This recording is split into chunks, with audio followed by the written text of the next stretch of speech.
Imran Khan Adiala jail में बैठकर मिन्नतें और तरले कर रहा है और वो किसी भी किस्म की डील चाहता है, वो चाहे हुकूमत हो या इस्टेब्लिशमेंट। ये वो बयानिया है जिस पर इस हुकूमत ने पूरी कोशिश की है कि अवाम यकीन कर ले। लेकिन अब इस हुकूमत ने खुद ही बता दी है कि इमरान खान अडयाला जेल में बैठकर अपने किस मौक़िफ़ के ऊपर डटा हुआ है। तफसीलात आपके साथ शेयर करने जा रहा हूँ। और इसके साथ ही 8 मई को पाकिस्तान के अंदर अहम तरीन डेवलपमेंट होने जा रही है, उस पर बात करेंगे। और पाकिस्तान और भारत के दरमियान पहलगाम हमले के बाद जो हालात बने हैं, इस पर अमेरिका ने अपना बयान जारी किया है। और उसके बयान के बाद जो इंतहाई अहम तरीन चीज़ है वो ये है कि चाइना ने पाकिस्तान के हक में बयान दे दी है, वो भी आपके साथ शेयर करता हूँ। और आखिर में पाकिस्तान तहरीक इंसाफ की जो मौजूदा क़यादत है, उस पर ज़मीन तंग कर दी है। और ज़मीन तंग किसी और ने नहीं, बल्कि पाकिस्तान तहरीक इंसाफ के जो वोटर और सपोर्टर हैं, उन्होंने ज़मीन तंग की है। उन्होंने क्या कहा है, वो तमाम तफसीलात आज की इस वीडियो में आपके साथ शेयर करता हूँ। हमारी इस वीडियो को लाइक करें, शेयर करें। और तमाम अहबाब का शुक्रिया जिन्होंने हमारे यूट्यूब चैनल को सब्सक्राइब किया हुआ है। तो सबसे पहले मैं आपके साथ शेयर करूँ जी, ये इमरान खान अडयाला जेल में जो बैठा हुआ है, वो अपने किस मौक़िफ़ के ऊपर डटा हुआ है। इस पर बात करने से पहले मैं आपके साथ राना सनाउल्लाह साहब की एक स्टेटमेंट शेयर करता हूँ।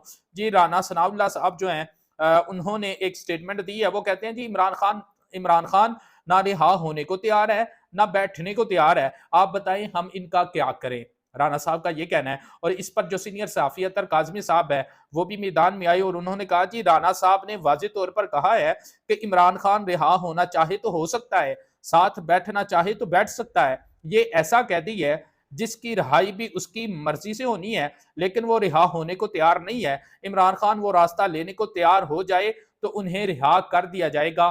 कौन सा रास्ता? जी, ये वही रास्ता है जिसमें बस हाथ जोड़ने पड़ते हैं और अपनी जो सेल्फ रिस्पेक्ट है उसको थोड़ा डाउन करना पड़ता है। लेकिन इमरान खान इस पर अभी तक तैयार नहीं है। वो अडयाला जेल में ही बैठा हुआ है और अपने इसी मौक़िफ़ के ऊपर डटा हुआ है। 8 मई को पाकिस्तान के अंदर अहम तरीन डेवलपमेंट होने जा रही है।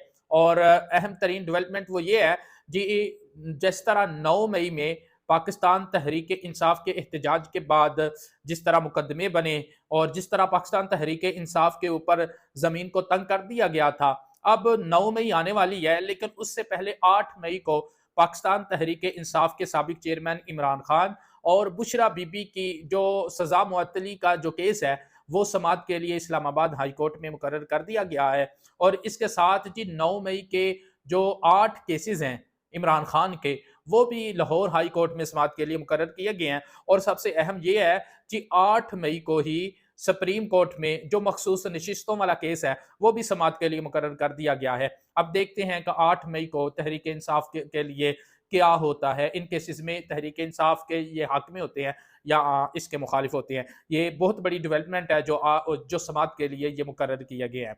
इसके बाद पाकिस्तान और भारत में जिस तरह पहलगाम हमले के बाद हालात बने हुए हैं, इस पर जो अमेरिका के नायब सदर हैं, वो भी मैदान में आए हैं और उन्होंने एक स्टेटमेंट दी थी। और उसके बाद नजम सेठी साहब ने भी अपनी जो है एक स्टेटमेंट दी है। वो दोनों की जो स्टेटमेंट है वो मैं आपके साथ शेयर करता हूँ। जी, नजम सेठी साहब कहते हैं जी, अमेरिकी सदर ने कहा है कि इंडिया पहलगाम वाक़े का बदला लेने जा रहा है, लेकिन आप कोई ऐसी हरकत ना करें जिससे जंग का खदशा हो।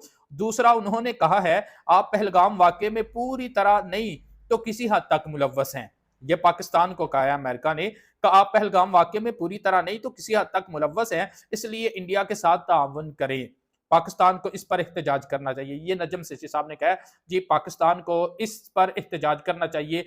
ये जो उन्होंने स्टेटमेंट दी है अमेरिका ने। चाइनीज सदर के जो साबिक मशीर है, उन्होंने एक बयान दिया। वो पाकिस्तान और चीन अच्छे बुरे वक्त के इत्तेहादी पड़ोसी मुल्क हैं। चीन हमेशा पाकिस्तान की सरहदों और सालमियत के दिफा के लिए पाकिस्तान की हर तरह से मदद करेगा और पाकिस्तान और चीन की दिफाई पार्टनरशिप पर कोई समझौता नहीं किया जाएगा। फिर में जी, पाकिस्तान तहरीक इंसाफ की जो मौजूदा लीडरशिप है, उस पर ज़मीन तंग की गई है और मजीद तंग की जा रही है। और ये उसी के जो वोटर और सपोर्टर हैं वो कर रहे हैं। वो इस तरह जी इनसे सवालात कर रहे हैं, इनसे पूछ रहे हैं। और सोशल मीडिया पर ये एक मुहिम भी चलाई जा रही है और अपने लीडरान से पूछ रहे हैं कि भाई, इमरान खान की जो बहनें पिछले 42-43 दिन से उनकी मुलाकात नहीं इमरान खान से हो रही, لیکن آپ لوگ کیا کر رہے ہیں؟ آپ لوگ جیسا علیمہ خان نے کہا تھا کہ آپ لوگ صرف سیلفی لینے کے لیے ہیں یا آپ پروٹوکول انجوائے کرنے کے لیے عمران خان کے نام پر آپ لوگوں کو ووٹ ملا ہے؟ اسی طرح سوشل میڈیا پر جو پاکستان تحریک انصاف کے کارکنان ہیں وہ بھی اس طرح کے سوالات اٹھا رہے ہیں۔ اب دیکھتے ہیں کہ یہ جو تحریک انصاف کی یہ ایک مہم چل رہی ہے، جس طرح تحریک انصاف کے جو موجودہ قیادت ہے ان سے یہ سوالات پوچھ رہے ہیں، کیا ان کے یہ سوالات کے بعد تحریک انصاف کوئی بڑا جو 9 مئی بھی آ رہا ہے کیا وہ کوئی بڑا ایکشن لے پائے گی؟ یہ وقت بتائے گا۔ اپنے میزبان اسد الرحمان کو اجازت دیجیے۔ اللہ حافظ۔